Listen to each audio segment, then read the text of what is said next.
இன்றே சப்ஸ்கிரைப் செய்து உங்கள் ஃபேவரட் ஷோகளை காணுங்கள். சொல்லுங்க பாரதி. இதுக்கு மேல டாக்குமெண்ட்ஸ் வந்தாலும் ஒண்ணுமே பண்ண முடியாதுன்னு ஆடிட்டர் சொல்லிட்டாரு. சாரி பாரதி, ஒரு முக்கியமான வேலை திடீர்னு வந்துருச்சு, அதான் சாரி பாரதி. சாரி. என்கிட்ட ஏன் சாரி கேக்குறீங்க? நீங்க சுதாகர் சார் கிட்ட பேசிக்கங்க. 40 லட்சம் லாஸ். விடுங்க பாரதி, இன்னைக்கு லாஸ் ஆனா இன்னொரு நாள் சம்பாதிச்சு கொடுத்துக்கலாம். அதுக்கு ஏன் இவ்வளோ டென்ஷன் ஆகுறீங்க? நான் ஒன்னும் டென்ஷன் ஆகல. இருந்தாலும் நீங்க இப்படி கேர்லெஸ்ஸா இருக்கிறது கொஞ்சம் வருத்தமா இருக்கு, அவ்வளவுதான். ஐயோ, நான் கேர்லெஸ்ஸாலாம் இல்லைங்க. வர்ற வழியில ஒரு முக்கியமான வேலை. 40 லட்சம் லாஸ் ஆனாலும் பரவாயில்லன்னு நினைக்கிற அளவுக்கு அப்படி என்ன முக்கியமான வேலை? அது அது ஒன்றும் இல்லைங்க. நம்ம ஆதித்யா இன்னைக்கு ஒரு ப்ராஜெக்ட் பண்ணிட்டு வந்தான்ல,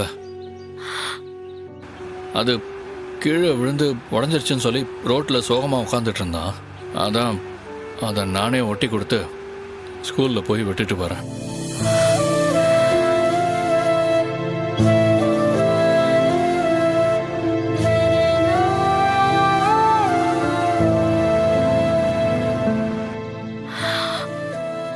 ஏங்க, அதுக்காக 40 லட்சம் ரூபாய் லாஸ்?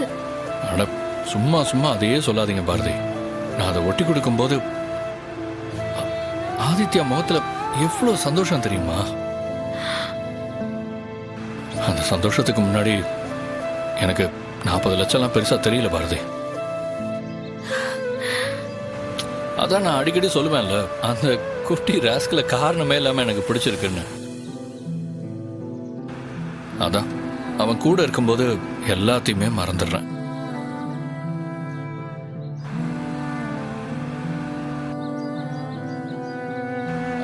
பாரதி, இன்னொரு விஷயம் சொல்ல மறந்துட்டேன்.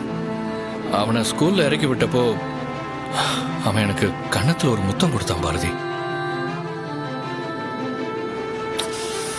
அந்த ஒரு செகண்ட் என் உடம்பெல்லாம் ஒரு மாதிரி, அந்த ஃபீலிங்ஸ் எனக்கு வார்த்தையால எப்படி சொல்றதுன்னே தெரியல. ஆனா செம்மையா இருந்துச்சு.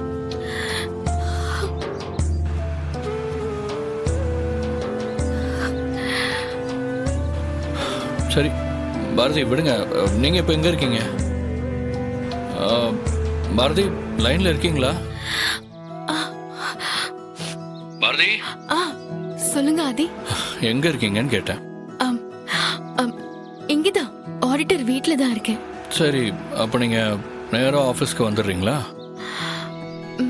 சரிங்க, நான் ஆட்டோ பிடிச்சி வந்துடுறேன். ஆட்டோவா? ஏன், கார் என்னாச்சு? காரு கொஞ்சம் ரிப்பேரு. மனோதான் வந்து டிராப் பண்ணிட்டு போனா. ஓ சரி சரி, அப்ப நீங்க அங்கேயே இருங்க, நான் வந்து உங்களை பிக்கப் பண்ணிக்கிறேன். 2 பேரும் சேர்ந்து போலாம். பாரதி, வெயிட் பண்ணுங்க, வந்துடுறேன்.